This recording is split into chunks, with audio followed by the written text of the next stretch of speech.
Those items carry. Now we will take up the items pulled for a separate vote. I'll pull those in order, and we'll start with item number 1. Right.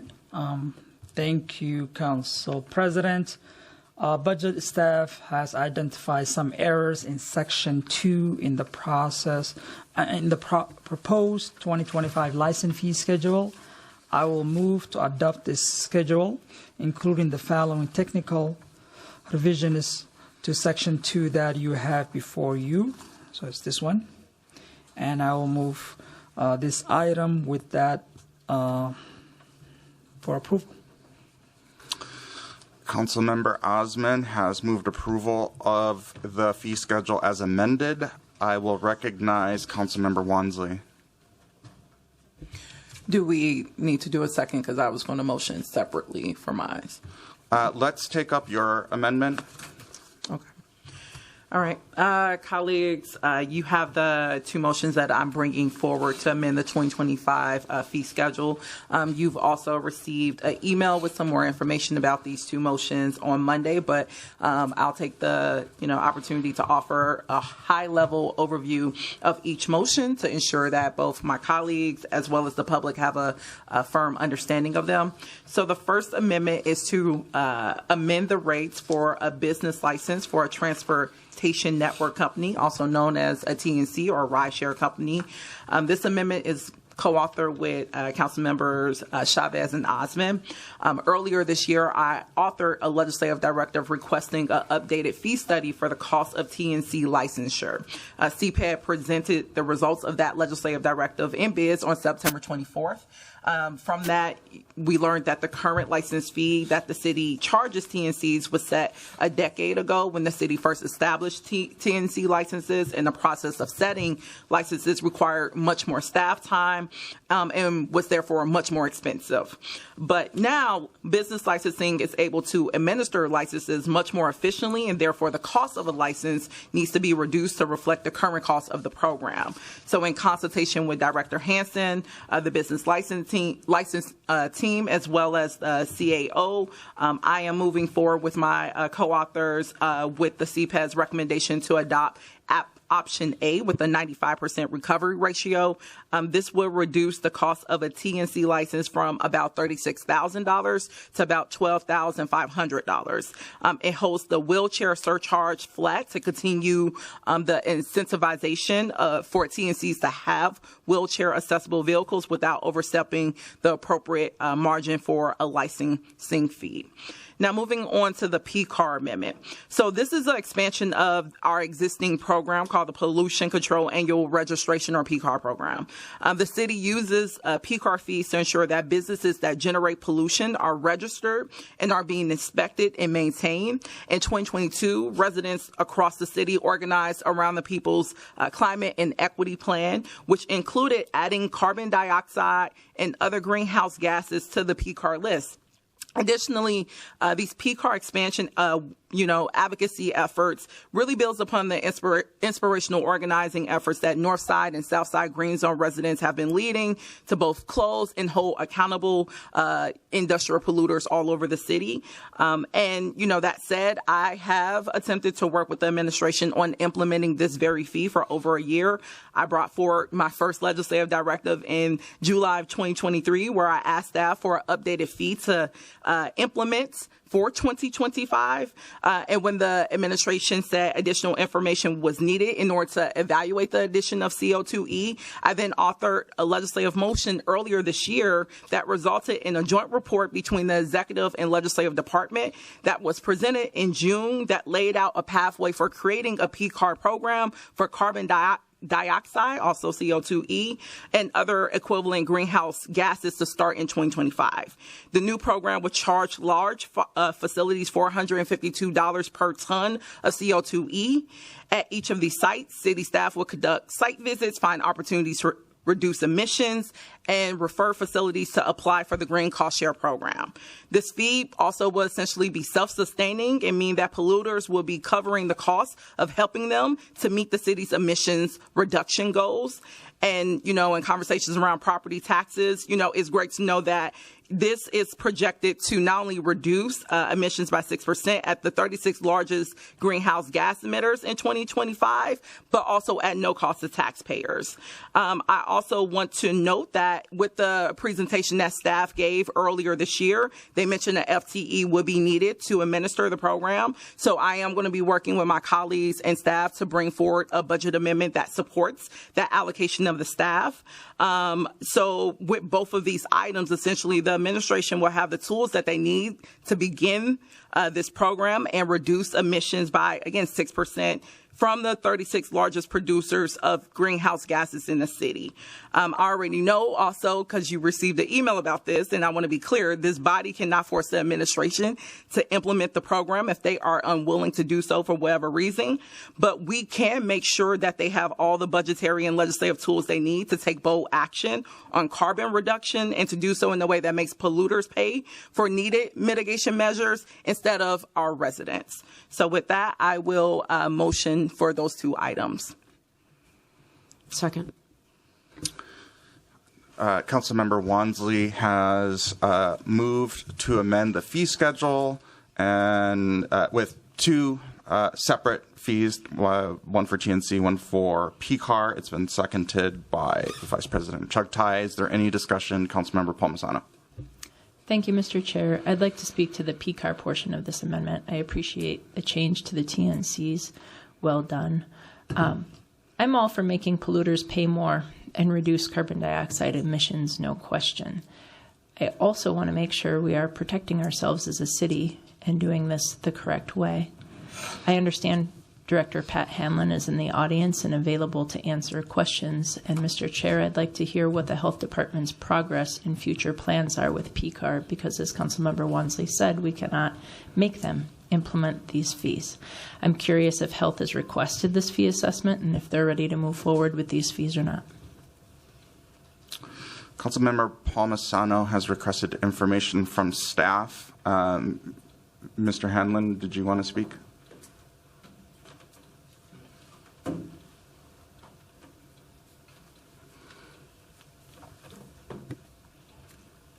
President Payne, council members, Councilmember Palmisano, to your question, I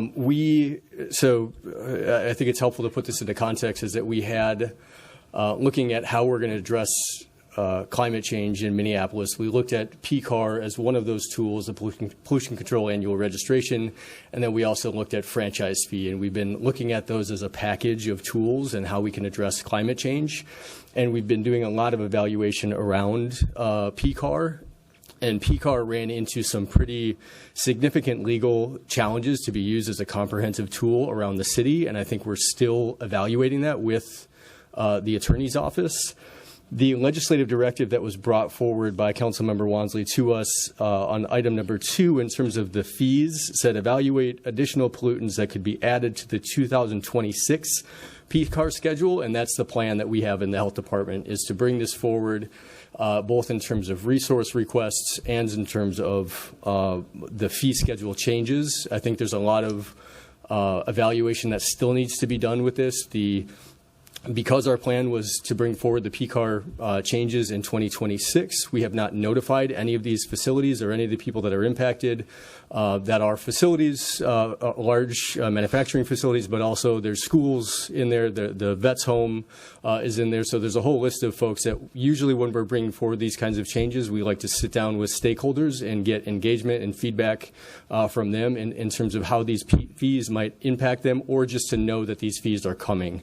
And so that's typically the process that we have, and the plan for us to do that is to bring forward the PCAR recommendations to the fee schedule in 2026. And we appreciate the legislative directive that was brought forward by Wansley to help, Councilmember Wansley, to help pull all of this information together and to bring our staff together, who has been working for a long time on using this tool to address climate change. Mr. Chair, thank you for allowing that explanation. I really appreciate that, so thank you. I also think that we shouldn't be moving ahead faster than what staff are able and willing to do, particularly in notifying some of the people impacted by these fees. I'm curious legally if we could be rooted in the requirement of a fee assessment.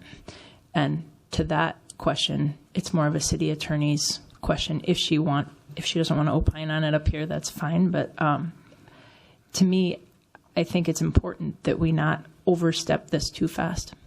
I will first recognize Councilmember Wansley. Thank you. President Payne. So Director Hanlon actually omitted a piece of the legislative motion that gets to why this motion is being brought forward. So in that legislative motion, it actually says in point 1 that I asked for evaluation of potential addition of CO2e to be added to the pollution control annual registration, and to have a program that starts in 2025 and to include the cost of staffing, administration, enforcement, and mitigation. There's a 16-page report that the Sustainability Office authored with policy and research, and on page 3 and 4, staff actually lays out what is needed in order to cover the cost of enforcing this program. So they laid out what's exactly needed, the fee as well as the staffing allocations, which they recommend a pricing amount for that, $180,000. All of this is in limbs. This builds upon the original legislative directive that I brought forward in July of 2023, where we literally asked for, number 4, recommendations on the addition of any pollutants currently not on the PCAR list, including carbon dioxide. And then literally on slide 19 of the legislative directive presentation, it lays out, absolutely, enforcement and mitigation should be further defined, and we should look at evaluating the potential of adding a CO2 PCAR program for 2025. So all of the legislative work has happened for almost 2 years now to build up for the case for this motion. I don't understand, why administration would not want to enact it when it's very clear carbon dioxide and greenhouse gases is a substantial threat that we should be looking to address within our climate change realities. But also, as city attorneys know, the administration is within their discretion to decide to not administer this program or not. But regardless, on the council side, the legislative work has been done in collaboration with the administration to justify that this program can be implemented should they choose to. And we're more than happy on this council side to give them the resources needed to enact this. So I just wanted to provide some clarification because that part was omitted, but the legislative motion explicitly asked for a 2025 recommendation for this very addition of this particular pollutant. Madam City Attorney, did you want to speak to this? Council President, council members, I can speak to it. I mean, this is an order of operations issue. The way that fees work is that you have a program, you have the FTEs, they do the enforcement, and then we increase the fee to basically reimburse the expenses of the program. Until the program's actually built, there's not a basis to increase the fee. So again, it's not that you can never increase the fee, it's premature. And I guess the second thing that I would say is, legislative directives are for informational purposes. They're not the same as an ordinance. So if this body wishes to enact policy, they do it through ordinance. Fee schedules are not policy either. Again, fees are enacted in order to recoup costs, and we can't recoup costs before we have the programming. So first things first, second things second. Councilmember Wansley, did you have any response to that? Thank you, Council President Payne. Absolutely, I do. So as you highlighted, City Attorney Anderson, this is very much within the legal grounds. There's already an ordinance that's established the creation of PCAR. We are not operating outside of legal grounds. A fee study was done on this very pollutant and was asked what would be needed for the administration of the program. A program has not started yet. A program would not start until January. So if we had an FTE that was recommended, included by the time of the administration of this program, which more than happy, I'm bringing that forward as a budget amendment, technically the administration would have everything that they needed, that they recommended to this body to administer the program. And then you mentioned legislative legislative directives are not ordinances, but what they do is provide us information that we need to make decisions, just like what we're doing with the TNC motion. The TNC motion came from a legislative directive. It literally gave us the recommendations to bring forth this exact amount that we're being asked to consider right now. I don't understand how. It's literally the same process that I apply for TNC to PCAR. What you have also highlighted, and also City Attorney Eric Nielsen, is it is still within the discretion of the administration if they want to administer the program. They have everything that they need. That's time. CAO, you jumped into priority queue. Yeah, Council President, Council Wansley.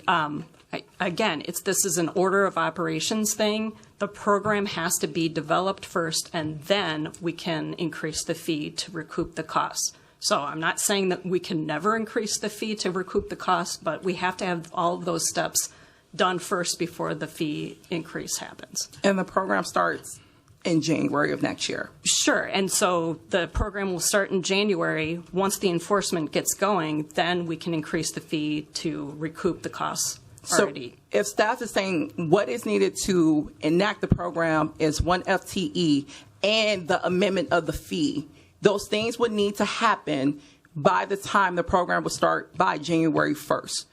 So we have the time to do both the fee adjustments and add the budget amendment for the FTE.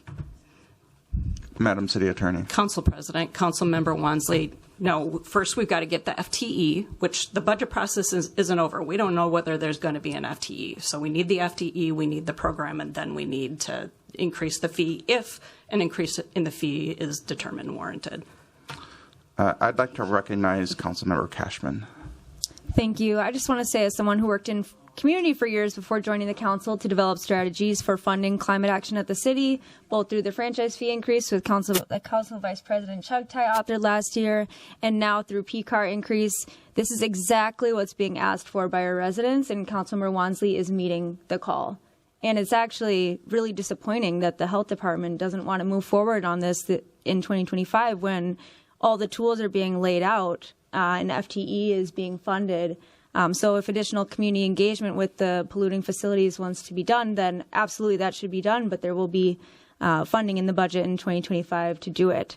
So I don't think that we can move too fast on climate action, and I'll absolutely be supporting this today. Councilmember Chavez. Thank you, President Payne. We're in a climate emergency, and we're staring at potential deficits, and I think this is pragmatic. I think this is smart. I think the work that Councilmember Wansley has been doing for many years on this issue is actually the best way to save city resources in the future. I think it's just a smart thing to do. I'm very supportive of it. I'm very proud that she has been pushing this needle day in and day out, making sure that our residents know how we can address this climate emergency. And she has never given up. She has continued to push, and she's doing what she can as a council member under her authority. I think this is smart. I think this is the right way to go. I'm proud to support it. If we're not having issues and if there was no engagement with Uber, Lyft, and other TNC companies on the first motion, why is there concerns about engagement on the second one? That feels a little hypocritical. So I'll be supporting both. Councilmember Ellison. I'll be supporting the motion, but I am more concerned with this order of operations question, and I would love maybe follow up, not in this meeting here, more clarity on that. It is not uncommon for programs to be created that still need staff. I'm thinking of right to counsel and a few other ordinances that get passed that need staff capacity or need program capacity. Even the city's oh my God, I'm blanking on the name of the program, but the emergency, when people need to move out of their unit quickly, we established that ordinance before there was, say again? Yeah, renter relocation assistance. Thank you. I don't know why I was spacing on that. But renter relocation assistance, the ordinance was created before there was a funding source for it. And so I'm concerned about the order of operations question, mostly because we know that when you have changes to the rules, that is often what can generate the need for staff. And when you're trying to and when you're trying to ask for FTEs or get staff for a program that wholesale is not needed because the program or the rule change hasn't occurred, that can often be more difficult to justify. And so, again, we can have this conversation offline, but I've seen a lot of precedent for council to pass an ordinance before there's funding, before there's staff, and that goes before my time in office even. So I just wanted to lay that out, to state that. Councilmember Jenkins. Thank you, President Payne. And I just wanted to give Director Hanlon an opportunity to address some of the issues. He seems like he is wanting to speak. So is that possible, Mr. President? Mr. Hanlon, I don't know if you want to necessarily be ping-ponged in this discussion amongst legislators, but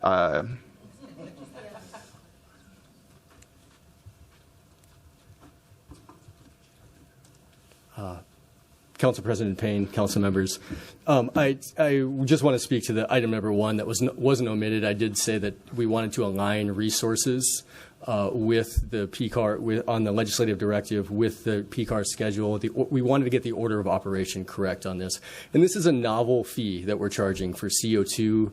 Putting CO2 into the pollution control annual registrations. And so we want to make sure we get it right, because if we don't, we jeopardize all of the other work that we're doing. We care deeply about climate change and about the tools that we're developing. We created these tools. We created this concept of the pollution control registration and using it for CO2 emissions. And so we just want to make sure that we get this right, and that our order of operations on a novel fee schedule, a novel fee like this, are in the correct order. And we would love to work with Councilmember Wansley on developing this and bringing this forward to make sure that we do that in the right order. Thank you. Councilmember Palmisano. Mr. Chair, point of order. I had over 3 minutes left in my time the first time, and I was cut off, and then the next person in queue went well over their time limit. So I thought you were going to come back to me, but I got back in queue. Director Hanlon gave us good information on the department's progress and their future plans. Does this body prematurely put things in place in haste, jump the queue before we're ready, and put us in legal jeopardy? I hope not. I think that's unwise. By approving increases to fees before we have FTEs being adopted in the budget, in this case, not in every case, not in ordinances, but in this case, the city runs the risk of raising revenue in excess of the cost of enforcement, and we cannot do that. So I'm excited for this too. I think a way to show our enthusiasm is by supporting the work going on, and that's part of why I cannot support this part of this amendment today. I see Madam City Attorney in priority queue. Council President, Councilmember Ellison, I just wanted to kind of go back to the point that you were making. This is distinct because we're actually charging a fee, right? And so the fee always has to be in the context of recoupment, very different from an ordinance. Vice President Jugtai. Thank you, Mr. President. I actually wanted to speak to a comment made earlier, I believe, by Councilmember Palmisano, just in her comments before the city attorney, related to how an increase, if you get a fee wrong, there's legal risk that's created by that. And I just want to take us back in time to last year, when in the then Public Works and Infrastructure Committee, Public Works staff actually came forward and told us they'd increased these fees on sidewalk obstruction permits, and it was adjusted, based on inflation, hadn't been changed in 20 years. There's excellent justification for why they increased or recommended to us, and then we ultimately approved an increase to those fees. And they actually came back to us and they said, oh, just as it turns out, we got it wrong, and we've created massive legal risk for the city because we've been charging a bunch of people way more money than we should have been, and so sorry, we need you to fix that. So I just, things, just because a council member is initiating a change to the license fee schedule that she has outlined, the amount of work that's gone into coming up with this number over and over and over again. She's done that in her comments, in communication with colleagues via email, and work that's been done in committee over 2 years. It doesn't automatically mean that she's got it wrong, even though just in the last couple of years, the one example of a time when we actually had to change fees when someone got it wrong was initiated by staff. So it was the fix, and we all spoke about it with a lot of grace, and it was really wonderful, actually. Like when we had that committee discussion last year, we all talked about how it's good for us to admit when we make mistakes and fix them, and that's the type of culture we want to create, certainly. But I just, wanted to remind us of the one time we have actually had to make this type of adjustment.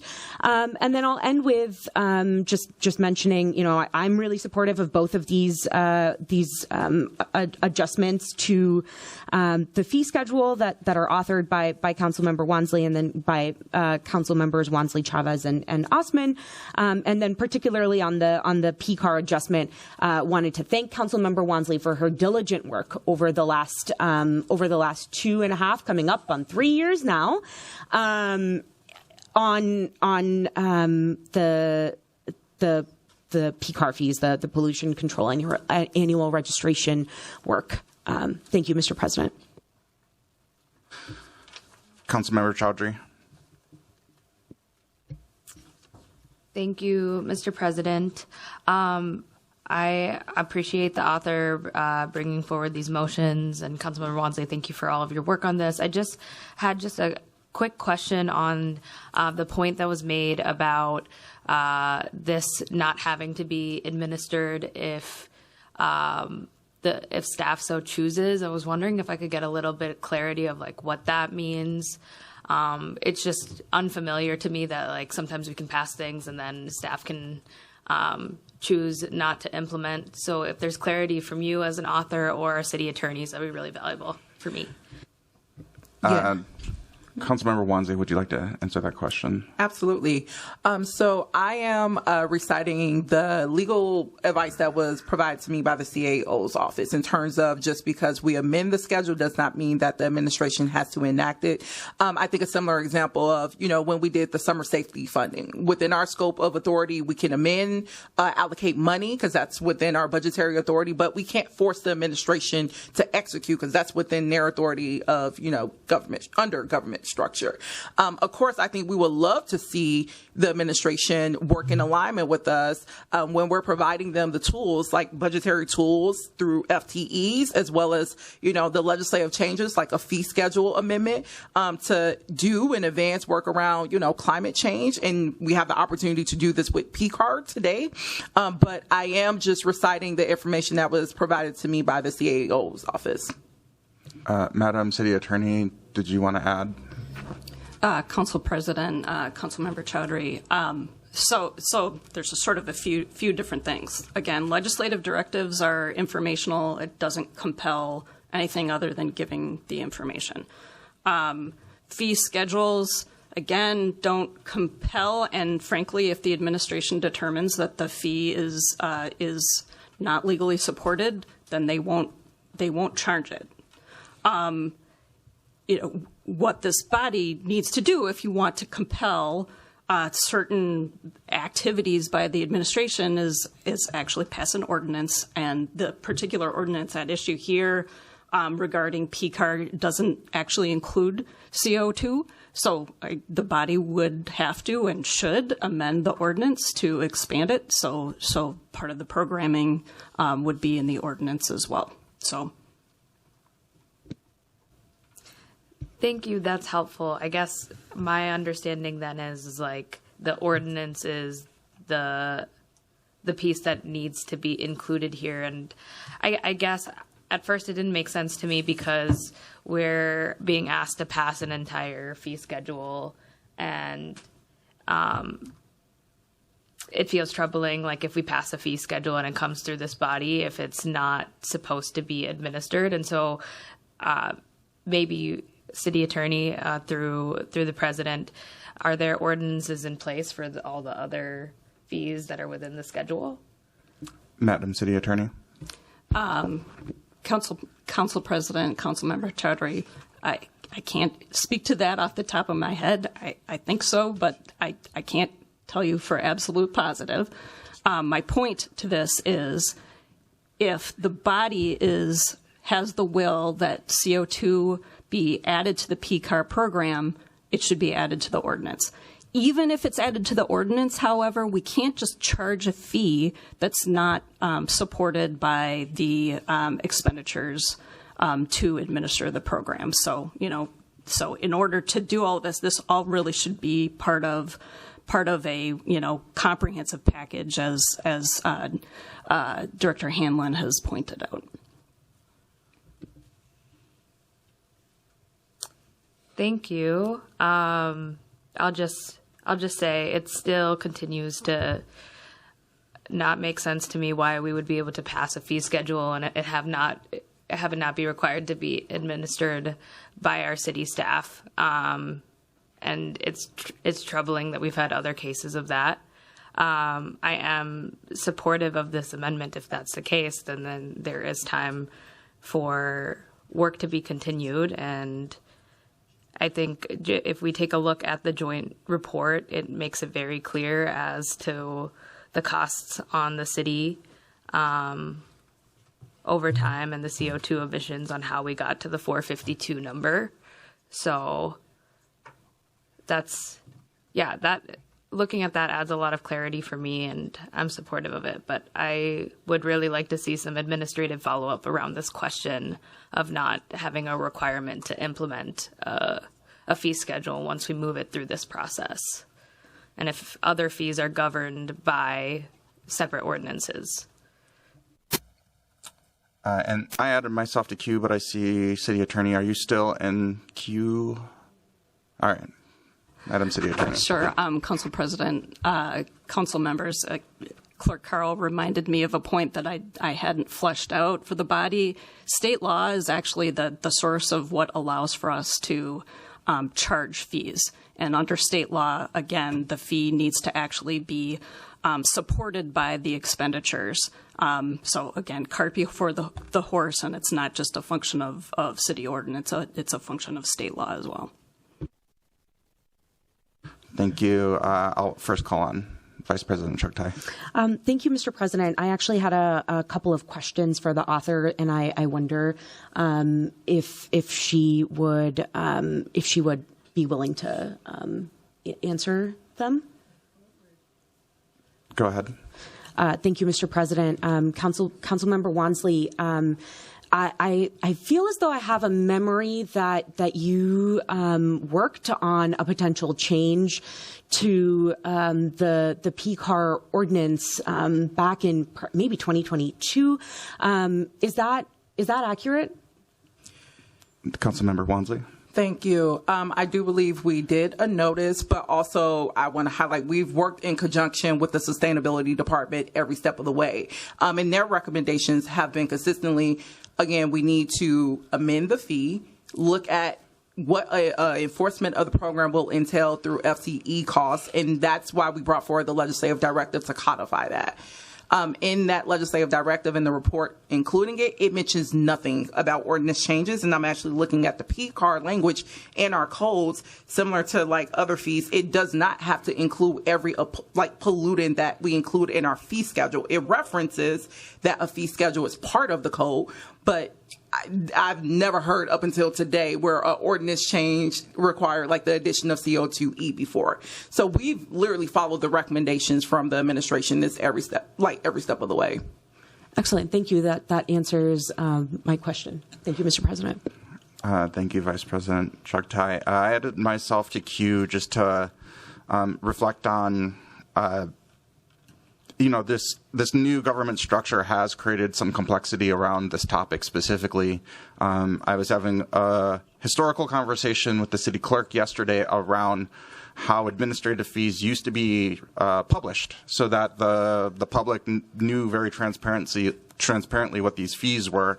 At some time, even prior to the current city clerk, I think that was pulled down. I'm not sure the timing on it, but I think this belies a greater body of work around transparency as it relates to these administrative fees. And, if I were in the executive or we had the authority to dictate day-to-day operations, I would suggest that we hire this staff immediately because of the urgency of the climate crisis.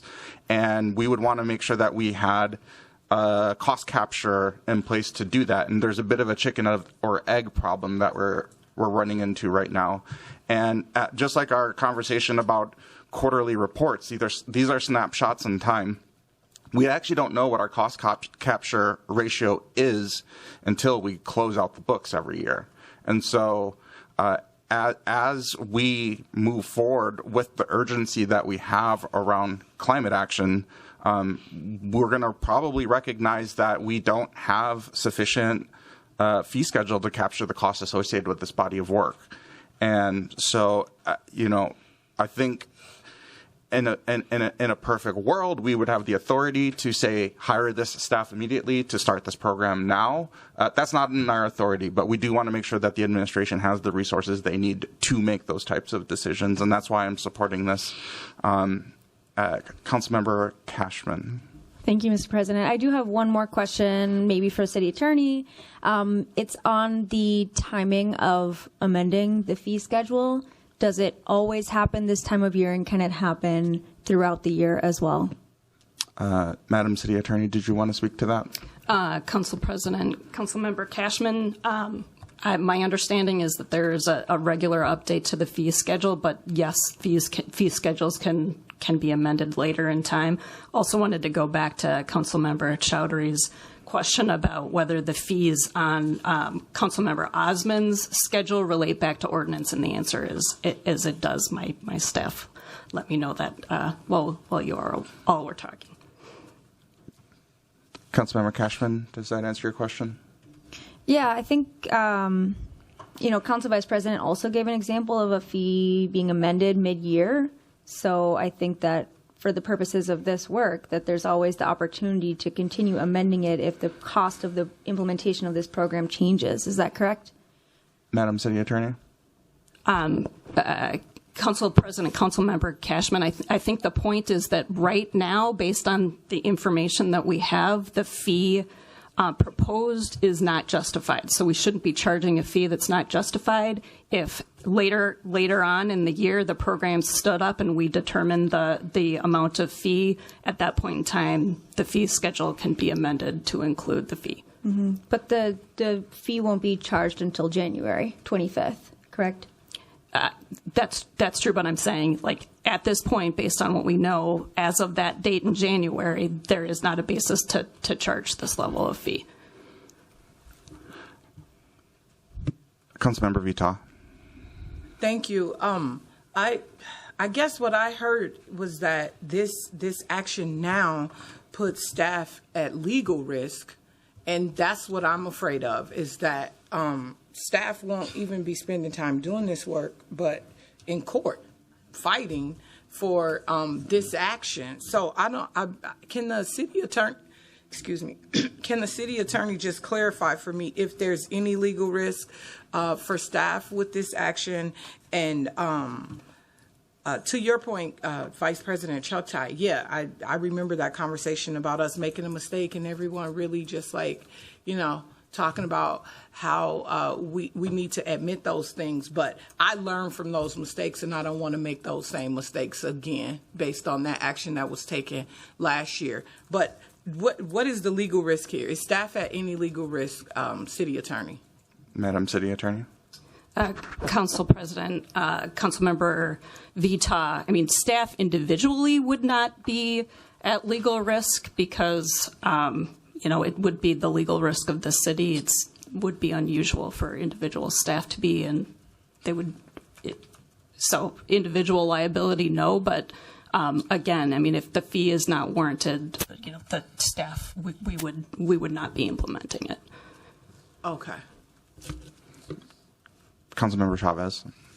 Thank you, President Payne. I just want to, page 4, it literally tells us how to move forward with this. I think it was a joint report. I think it makes sense to do this. And I just want to ask a question to the author. Go ahead. Do you mind, Mr. President? And Councilmember Wansley, did you come up with this number out of thin air? How did you come up with this number? Councilmember Wansley. Thank you, Councilmember Chavez. As I've repeated several times thus far, I have done my due diligence to work with the administration to give us a recommendation for the fee. The fee did not come from me. It came from collaboration with the Policy and Research Department and Sustainability, and specifically under Director Hanlon's leadership. So we got this fee recommendation from the subject matter experts. They also noted it would take 1 FTE to administer the program, which if we provide both the fee changes that was recommended for this amount as well as the FTE by January 1st, the administration or health and sustainability will have everything that they need to administer this program if they decide to. Thank you, Mr. President, and thank you, Councilman Wansley. That's what I thought. I mean, I read that on page 4 of the Pollution Control Annual Registration Program joint report with the Office of the City Auditor and the Health Department. The reason I ask is because I think the public needs to know that this is literally on page 4. It talks about it. I don't know what the issue is here. I don't know what the concern is here. I think that, one, I'm sorry that you are experiencing this. You have done your due diligence, especially as a woman of color in this body, particularly. You always have to show yourself and prove yourself, but you have done your work, and I am proud to support this today, and I think it's just time to vote. And with that, I see no one else in queue. I will ask the clerk to call the roll on the Wansley amendments to the fee schedule. Councilmember Rainville. No. Councilmember Chavez. Aye. Councilmember Vita. No. Councilmember Ellison. Aye. Councilmember Koski. Aye. Councilmember Wansley. Aye. Councilmember Jenkins. Nay. Councilmember Palmisano. No. Councilmember Chowdhury. Aye. Councilmember Cashman. Aye. Councilmember Osman. Aye. Vice President Shugtai. Aye. President Payne. Aye. There are 9 ayes and 4 nays. That carries, and those amendments are adopted next week.